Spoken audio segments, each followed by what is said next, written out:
Hi, Paul Thomas Anderson. Hi, Hannah. Hi, Hannah Flint from Picture House Podcast. I very nearly called you PTA, but because I feel like everyone's like, oh, PTA, it's a new PTA joint, and it always makes you think of Parent Teacher Oh my Association. God! Do you know where that started? I don't know. I'll People are just tell you. lazy. Oh, tell me. When I made Boogie Nights, I did a interview with Marky Wahlberg, and we were sitting in a bar being interviewed by a great writer named Glenn Kenny. It was for Premiere Magazine. He asked him a question, and Marky, in only the way that he can, in this kind of wonderful Boston drawl that I won't even bother to do it. He said, I just put my hands in PTA, and I looked at him like, what? Wait, what did you just say? PTA. So it was like I'd become like a DJ or something like that. Like part of the funk bunch. I was like, oh my God. And it's anyway, it's followed me around. I suppose it's the equivalent of like Madonna or Sinbad. It's like you're just you're acclimated. That's what it is now. Or wait, on some other The Rock. Yeah, or Cesar or Reza from Wu-Tang. Yeah. Well, that's not bad. I like that. Okay, you can have that one. Okay, let's talk about your movie. That's why we're here, other than talking about names. I think this couldn't be further from Phantom Thread. And I suppose for you, I suppose it feels like a return to roots. So I suppose as a filmmaker, well, where were you at in your mind, in your filmmaking at the time when you thought this is the next story that I want to do? That's a good question. And this is a very funny thing that happened to me the other day. I was talking to a journalist who I hadn't seen since Phantom Thread, which is, 4 or 5 years ago now, I suppose. And he said, do you remember what you told me? And I said, oh God, what did I say? And he said, that when I said that when I came back from London, I had this feeling that I was bound to make another film, like probably in Chatsworth, which is a suburb of Los Angeles near where I live. Mm. And it was shocking to me. I said, really? I said that? I knew that? I kind of could. And clearly I felt this. What you end up feeling after you finish something is generally like, I don't know what I want to do, but I know I don't want to do that again. Right. Mm. They couldn't be more different films, which is a great feeling, by the way. You always are trying to do something different than what you did last time. But yeah, that experience of being in London and being in this very uptight world, very tightly wound world, it was exhausting. It took a lot out of me. So I suppose I ended up finding a story of two teenagers with pimply faces running around. It was like, great. You're like, I'm just vibing now. I'm just pure vibes. That's what I want to feel like in my next work. And I feel. Yeah, I suppose exactly right.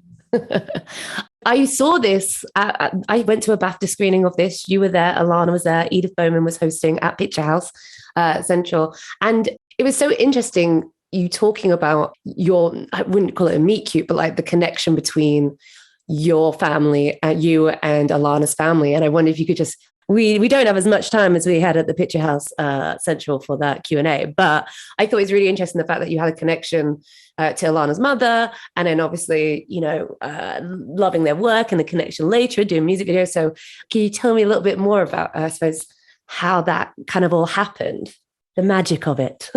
I can give you the quick version. When I was 7 years old, I went to a school with like a lot of like strict older ladies with white hair.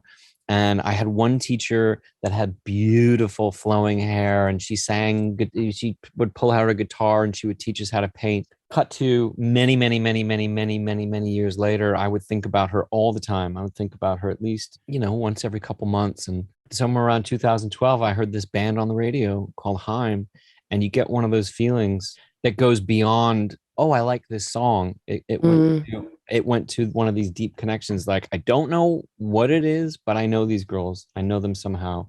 And then, of course, classic sort of little instigated, around the end. He's like, oh, okay, well, they're from my neighborhood.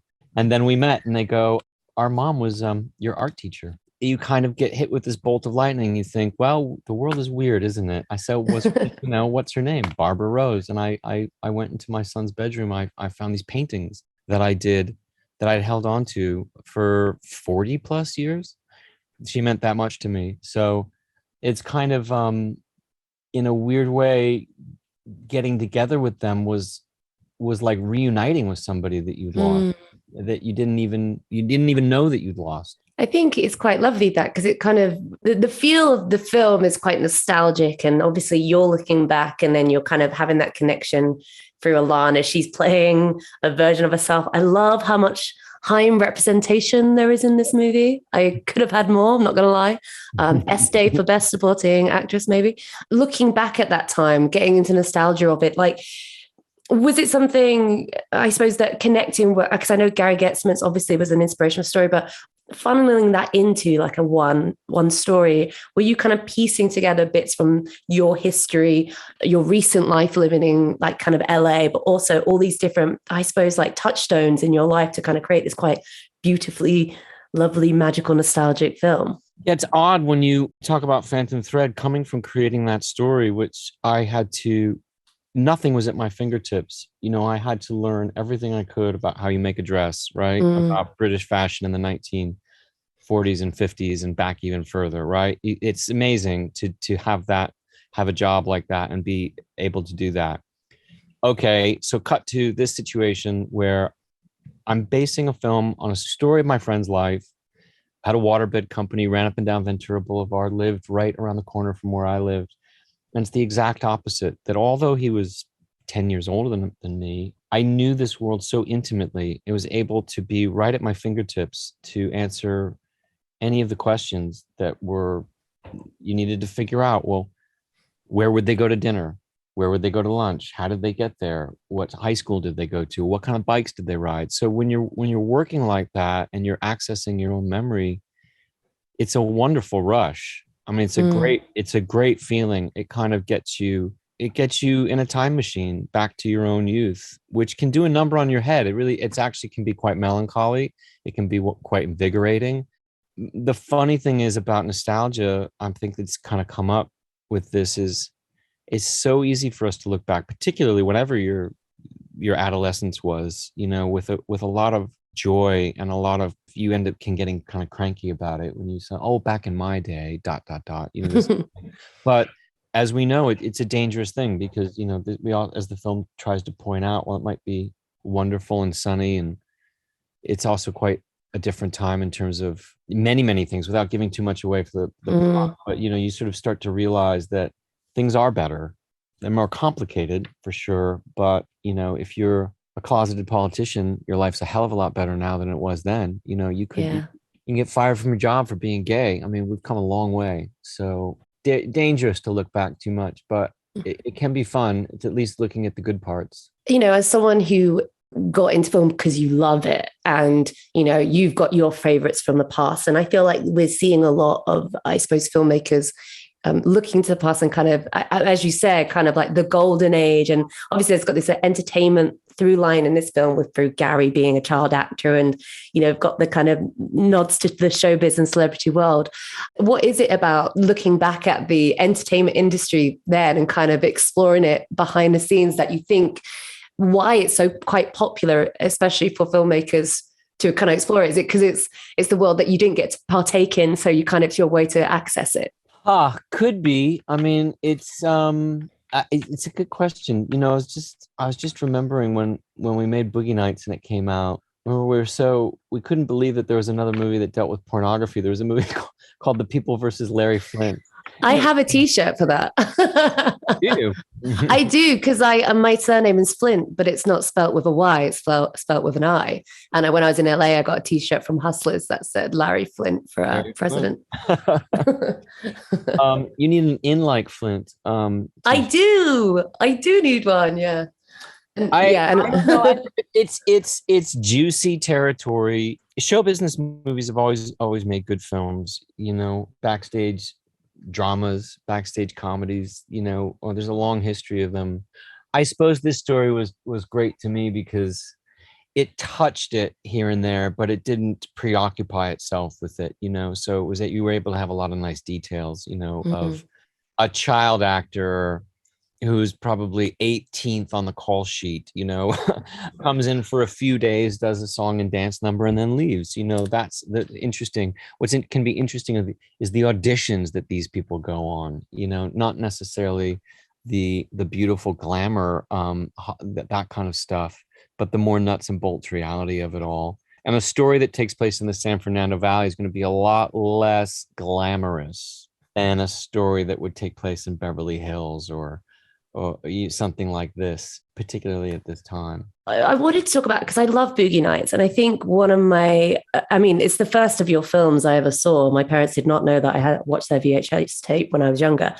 Don Cheadle as Buck Swope, I just love his character so much.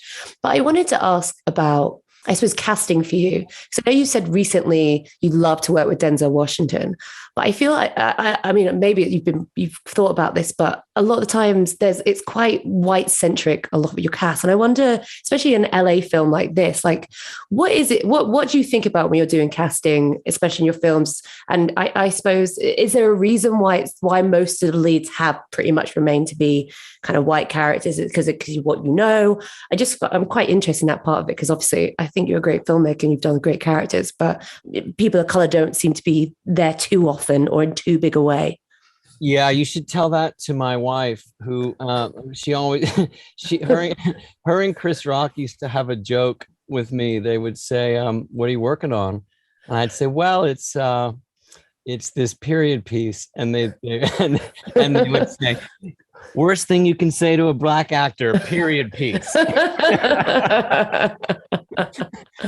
I would laugh, and it goes beyond that, because honestly, it's infuriating. You have a list of stories, not only stories that you want to tell, but people that you want to work with, and there's limited amount of time, and you just have to let gravity pull you to the direction to where these stories are and what the truth of those stories are.